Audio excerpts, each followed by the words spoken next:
नमस्ते स्टूडेंट्स, पाठशाला पंडित में आप सभी का स्वागत है। मैं हूँ आयुष भट्टाचार्य। आज हम देखेंगे कि Arrhenius theory of acids and bases क्या है। ओके, पहले टॉपिक लिख देते हैं। Arrhenius theory.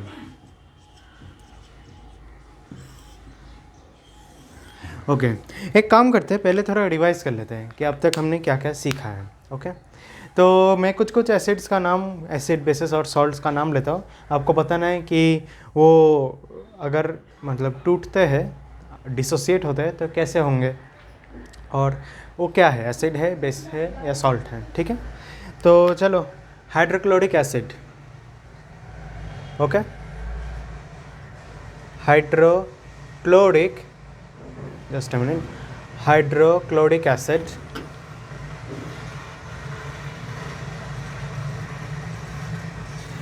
हाइड्रोक्लोरिक एसिड में इसका फॉर्मूला क्या हुआ? HCl, करेक्ट, HCl इसका फॉर्मूला है।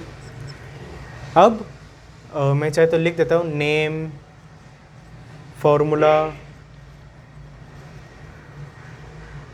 ओके, नेम, फॉर्मूला, फिर उसका जो एसिड और बेस, एसिडिक रेडिकल और बेसिक रेडिकल क्या है, तो बेसिक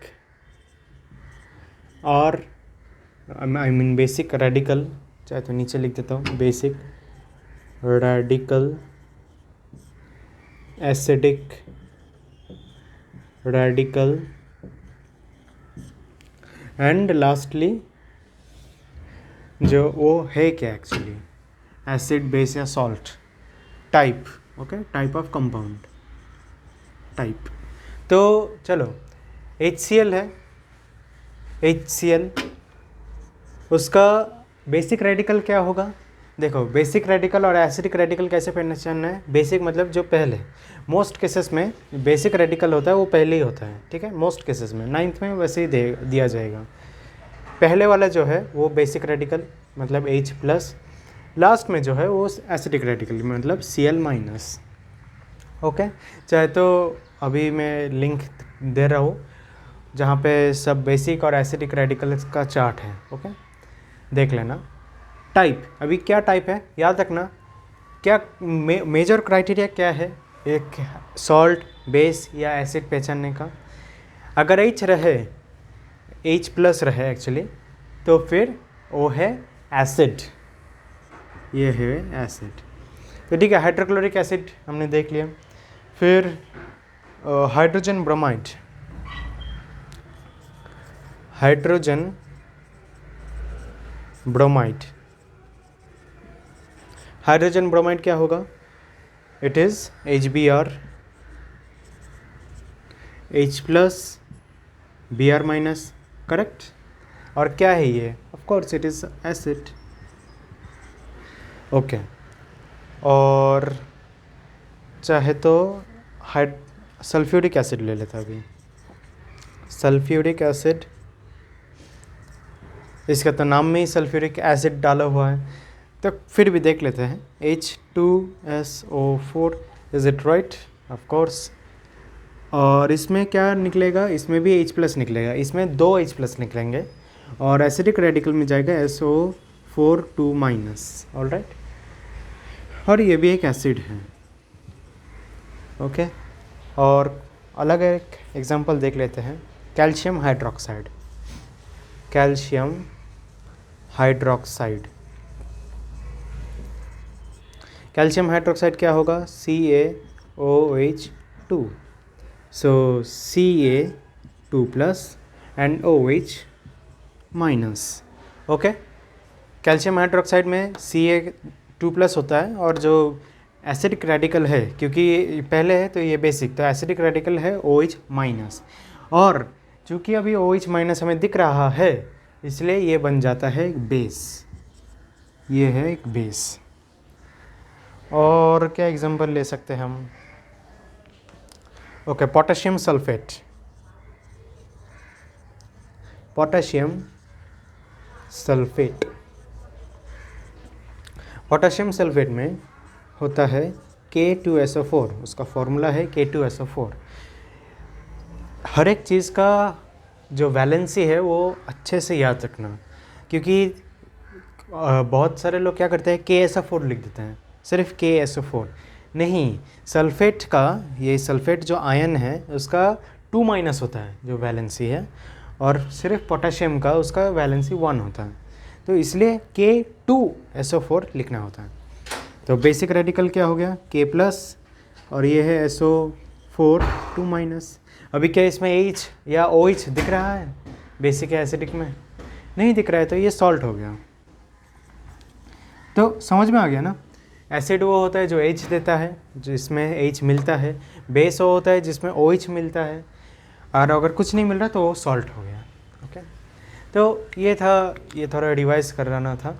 ओके, और अभी हम देखेंगे कि जो डिसोसिएशन का प्रोसेस है, ये जो अलग हम कर रहे हैं ऐसे, वो डिसोसिएशन एग्जैक्टली होता कैसा है, ठीक है, देखते चलो। अब हम देखते हैं कि डिसोसिएशन एग्जैक्टली कैसे होता है। तो जो सबसे सिंपलेस्ट एग्जांपल है वो है नमक पानी। आप सभी ने कभी ना कभी तो नमक पानी तो बनाया होगा, सॉल्ट वाटर।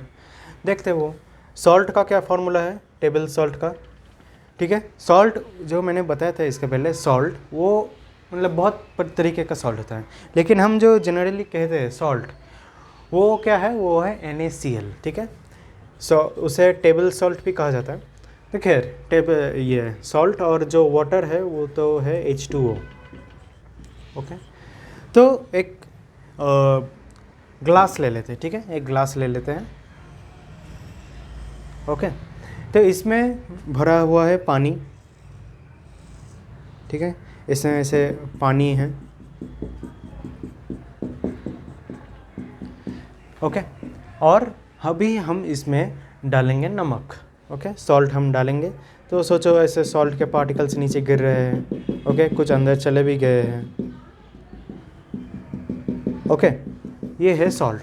अभी हम ये अभी तक पूरा डिज़ोल्व नहीं हुआ है, थोड़े थोड़े ऐसे दिख रहे हैं कि हाँ अभी भी सॉल्ट पार्टिकल्स हैं।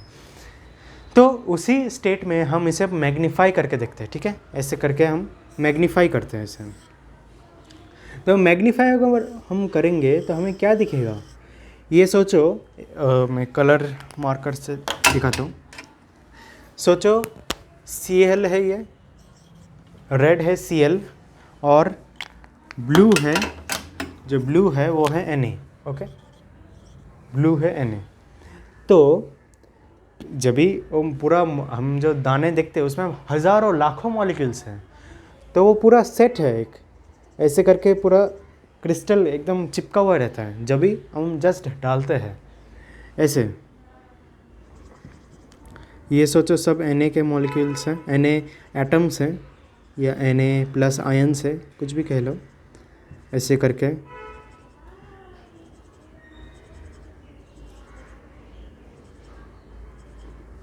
ओके, और Cl- इन्हीं के बीच में रहता है, ठीक है, Cl- इन्हीं के बीच में रहता है, और वो थोड़ा बड़ा होता है साइज़ में।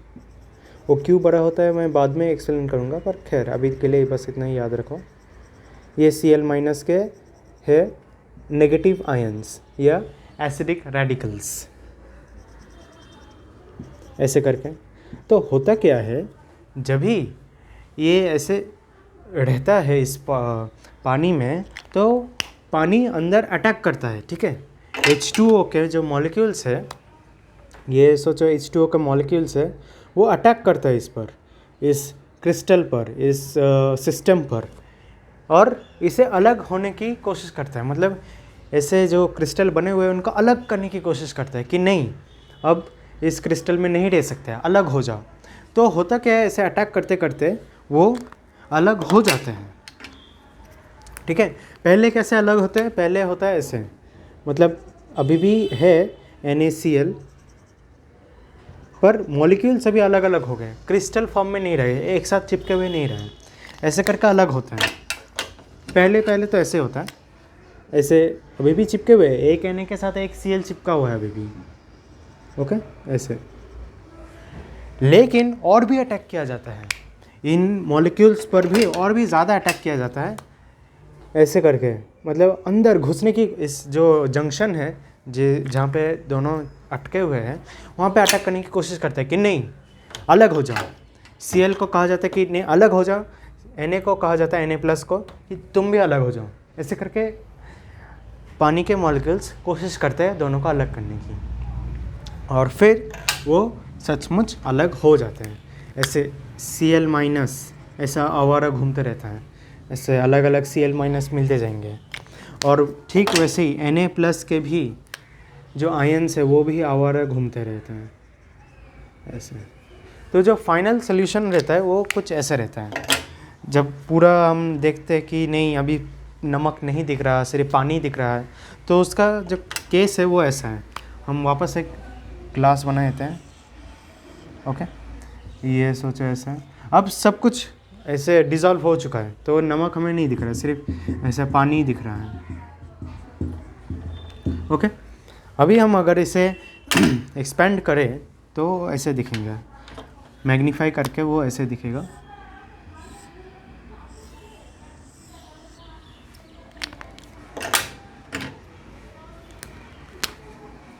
ऐसे Cl-, Cl-, Cl-, Cl-, okay, Na+, Na+,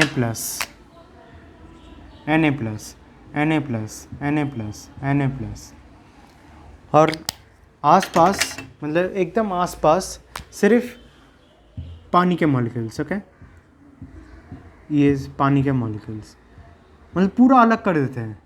एक साथ आने को मतलब ऐसे Na और Cl वापस अगर आने की कोशिश करें तो भी नहीं हो पाते, क्योंकि पानी के मॉलिक्यूल्स इसे घेर लेते हैं। तो ये होता है डिसोसिएशन, ठीक है, ये होता है प्रॉपर डिसोसिएशन। अभी एक बात मैं बता दूं, कभी कभार ऐसे दो वर्ड्स मिलेंगे, एक है सोल्यूबल और एक है डिसोसिएशन, ठीक है। तो सोल्यूबल करना यानी सोल्यूशन बनाना, ओके, सोल्यूशन बनाना और डिसोसिएशन करना दोनों अलग चीज़ है, ठीक है, दोनों अलग चीज़ है। सोल्यूशन बनाना क्या होता है, सोचो जो सोल्यूशन है वो ऐसा होता है।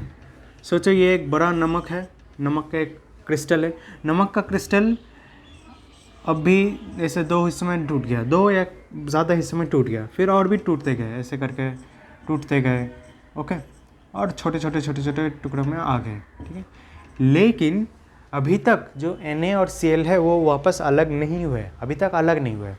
लेकिन डिसोसिएशन में क्या होता है, डिसोसिएशन जो मैंने आप ये बताया ये पूरा डिसोसिएशन है, मैं शायद टॉपिक लिखने भूल गया, ये होता है डिसोसिएशन,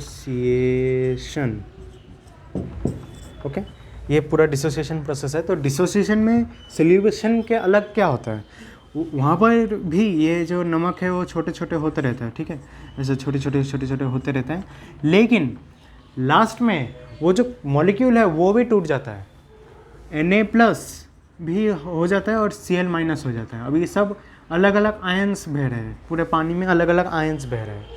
सोल्यूशन अगर सिर्फ बने, सिर्फ सोल्यूशन तो वो नहीं हो पाता, लेकिन डिसोसिएशन अगर पूरा हो जाए तो पूरे सिर्फ आयंस दिखेंगे, ओके। तो ये है डिसोसिएशन। अब हम देखते हैं कि अरेनियस थ्योरी क्या कहता है। तो अब देखते हैं अरेनियस थ्योरी क्या है। पहली बात याद रखो, अरेनियस एक साइंटिस्ट थे, मेरे ख्याल से स्वीडन का साइंटिस्ट थे, और उन्होंने जो ये थ्योरी दिया था वो है 1887 में, ओके। मतलब ये सब याद रखने की ज़रूरत नहीं है, बस एक जनरल इन्फॉर्मेशन के बता रहा हूँ। और उन्होंने दो थ्योरी दिए थे, एक थ्योरी था एसिड के लिए, दूसरा थ्योरी था बेस के लिए। तो एसिड के लिए जो थ्योरी है वो आपको स्क्रीन पर दिख रहा होगा, ओके। एसिड क्या है, एसिड देगा एक H+ ion, okay, gives H+ ion on dissolving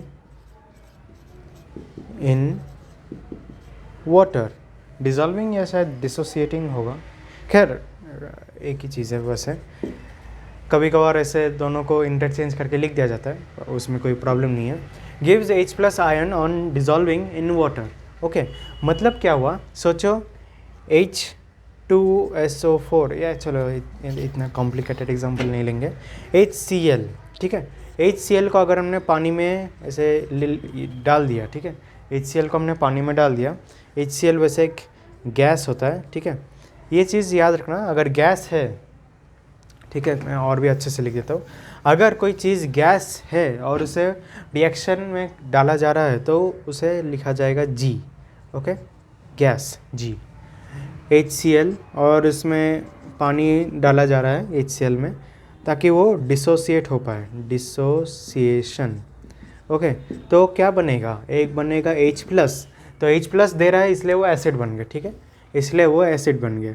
लेकिन ये चूँकि पानी में मिला हुआ है इसलिए हम इसे कहेंगे एक्वस, ओके।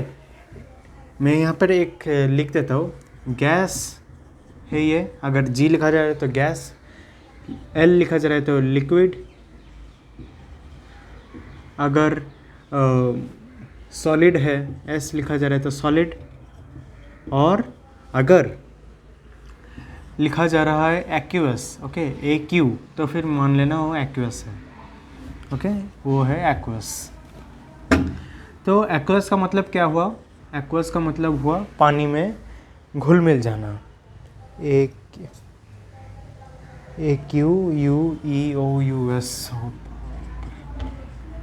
कुछ कुछ वर्ड्स के स्पेलिंग इतने मुश्किल होते हैं, खैर।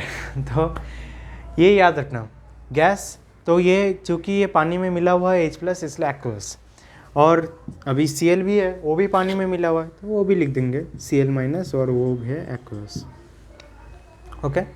याद रखना, थोड़ा सा नीचे लिखना, ऐसे HCl, उस G जो है थोड़ा सा नीचे आता है, नीचे, ये एक्वस भी नीचे। तो HCl जो मैंने NaCl बताया था वो भी ऐसा ही है, NaCl, हालांकि वो इधर नहीं लिखेंगे, पर वो जो एग्जाम्पल था उसमें भी डिसोसिएट हो रहा था, तो NaCl वो क्या था, सॉलिड में था, तो सॉलिड, और वाटर डिसोसिएशन के कारण वो बन गया Na प्लस, जो कि पानी में मिला हुआ है, और Cl माइनस, वो भी पानी में मिला हुआ है, ठीक है। और एक एग्जांपल देख लेते हैं, जैसे कि H2SO4, और H2SO4 मेरे ख्याल से वो किस स्टेट में रहता है, वो लिक्विड स्टेट में ही रहता है। याद रखना, HCl थोड़ा मतलब जल्दी एवापोरेट हो जाता है, इसलिए गैसेस स्टेट में ही मिलता है वो, H2SO4 लिक्विड में ही मिलता है। और इसका भी अगर वाटर डिसोसिएशन करें, वाटर डिसोसिएशन, ओके, तो फिर वो क्या बनेगा, इसका एक्चुअली 2 स्टेप्स में होता है, पर मैं डायरेक्ट एक ही स्टेप में लिख देता हूँ, 2H प्लस बनेगा, ठीक है। H2SO4 को अगर तोड़ दे तो पहली बात तो 2H प्लस देगा, और वो भी एक्वस, प्लस SO4 2 माइनस, ये भी एक्वस, ठीक है। तो समझ में आ रहा है ना कि एसिड होता क्या है, समझिए, वो H प्लस आयन देता है अगर पानी में मिला दिया जाए तो। All right, okay. अभी और एक चीज़ याद रखना, ये थोड़ा माइनर डिटेल है पर फिर भी, H प्लस आयन वो तो देगा, लेकिन सिर्फ वही एक पॉजिटिव आयन है, कैटायन के हिसाब से सिर्फ H प्लस ही है, ऐसा नहीं कि और भी पॉजिटिव कैटायंस मिल रहे हैं, नहीं, सिर्फ H प्लस ही है जो एक पॉजिटिव आयन है। ये एक छोटा सा डिटेल था। अभी जो दूसरा थ्योरी है वो है बेसिस का, एक बेस कैसे हम डिफाइन करें, उसका भी आपको अभी डेफिनेशन दिख रहा होगा। वो क्या देगा, वो gives OH minus, okay, gives OH, ये थोड़ा अलग कर देता हूँ, हाँ, gives OH minus ion on dissolving in water. और इस केस में भी याद रखना, जैसे मैंने इधर बताया, सिर्फ यही एक कैटायन है, OH माइनस जो भी देगा वही सिर्फ एक एनायन होगा, सिर्फ वही एक नेगेटिव आयन है जो मिलेगा पानी में डिज़ोल्व करने के बाद। तो इसमें भी अलग अलग एग्जांपल्स है, जैसे कि NaOH, okay, sodium hydroxide, NaOH, ये किस स्टेट में रहता है, ये रहता है सॉलिड स्टेट में, ओके। NaOH, सोडियम हाइड्रोक्साइड, हमें पूरा सॉलिड मिलता है। वाटर डिसोसिएशन के बाद, वाटर डिसोसिएशन के बाद वो बनता है Na+, ये क्या है, ये है एक्वस, ओके, और OH माइनस ये भी है एक्वस। NaOH मिल गया हमें। और भी चलो एग्जांपल्स देख लेते हैं। CaOH2 ये मिलता है, ये भी सॉलिड ही मिलता है। सेम वाटर डिसोसिएशन, मैं ये डिस करके लिख रहा हूँ क्योंकि बहुत बड़ा वर्ड है, पर डिसोसिएशन कम्प्लीटली लिखना अगर ऐसे एग्जांपल्स या ऐसे रिएक्शंस पूछा जाए तो। ये हो Ca2+ और वो भी एक्वस, और OH minus, 2 OH minus actually, और ये भी है एक्वस, ठीक है। तो इस तरह से एसिड्स और बेसेस डिफाइन किए थे अरेनियस ने, ठीक है, साइंटिस्ट अरेनियस ने ये डिफाइन किए थे। तो यही था अरेनियस थ्योरी में। एक चाहे तो और एक एग्जांपल लिख लो, ओके, NH3, ठीक है, NH3 ये भी एक बेस है। क्यों? क्योंकि अगर उसके साथ NH3 वैसे किस फॉर्म में आता है, गैस फॉर्म में आता है, लिख देता हूँ मैं, NH3 गैस प्लस जो वाटर है, अगर हम वाटर से मिला दें तो फिर वो बनेगा, और सॉरी वाटर तो पहले ही मिला दिए, तो खैर वाटर क्या होता है, लिक्विड होता है। तो NH3 के साथ अगर हम पानी मिला दें क्या बनता है, वो बनता है NH4+, ओके, जो कि एक्वस, ये है अमोनियम आयन, ये NH3 मतलब अमोनिया होता है, अमोनिया। लेकिन साथ साथ हमें क्या मिलेगा, हमें एक हाइड्रोक्साइड वाला आयन भी मिलेगा, ओके, हाइड्रोक्साइड, इसे कहते हैं हाइड्रोक्साइड, ओके, इसे कहते हैं हाइड्रोक्साइड आयन। तो एक हाइड्रोक्साइड आयन हमें मिलेगा, ओके, समझ गए। तो NaOH will give Na+ and OH-, CaOH2 will give Ca2+ and OH-, NH3 ammonia will also give hydroxide ion. तो जो हाइड्रोक्साइड OH- आयन देता है उसे हम बेस कहते हैं। तो अमोनिया भी एक बेस है, हालांकि दिख नहीं रहा कि OH है कि नहीं, लेकिन फिर भी वो एक बेस है। तो ठीक है, मैं एक बार देख लेता हूँ और कुछ बाकी रहेगा कि नहीं। तो एक डिटेल जो मैंने बताया था कि ये OH- आयन है, ये इसे मैं लिख देता हूँ एक्चुअली, OH-, इसे कहता है हाइड्रोक्साइड आयन, ओके। और यहाँ पर हमें मिल रहा है H+ आयन, तो H+ को कहते हैं हाइड्रोजन आयन, हाइड्रोजन आयन। ये एक छोटा सा डिटेल था जो मैंने बता दिया अभी। तो ठीक है, फिर इस पार्ट में इतना ही। तो अगर वीडियो अच्छा लगे तो प्लीज़ लाइक कीजिए, शेयर कीजिए अपने फ्रेंड्स के साथ, और ज़रूर हमारे चैनल को सब्सक्राइब कीजिए। तो आज के लिए थैंक यू वेरी मच।